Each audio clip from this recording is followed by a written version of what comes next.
Hi Vijay organic garden. இந்த வீடியோவில் நம்ம என்ன பார்க்க போகிறோம்னா லில்லி பூ பற்றி தாங்க பார்க்க போகிறோம். வாங்க வீடியோ கொடுக்குறோம். இந்த பூக்களை பாருங்கள் எவ்வளோ அழகாக இருக்குதுன்னு. லில்லியில் பார்த்தீங்கன்னா நிறைய கலருங்க இருக்குதுங்க. இந்த கலர் ரொம்ப சூப்பராக இருக்குது பாருங்கள்.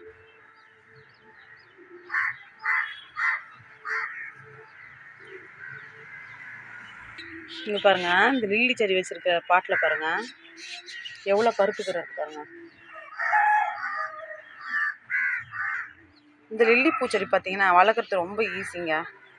ரொம்ப சூப்பராக ஈஸியாக வளர்ந்துடும். ஒரு கிழங்கு வச்சு விட்டாலே நிறைய செடி பக்கத்தில் வளர்ந்துருங்க. இந்த லில்லி செடி பொறுத்த வரைக்கும் தண்ணி நிறைய ஊற்றக்கூடாதுங்க. தண்ணி நிறைய ஊற்றினோம்னா அழுகி போயிடுங்க செடி. ஒரு கிழங்கு வச்சு விட்டாலே பக்கத்தில் நிறைய செடி வந்து அதுலேருந்து நிறைய நம்ம செடிகளை உருவாக்கிக்கலாங்க.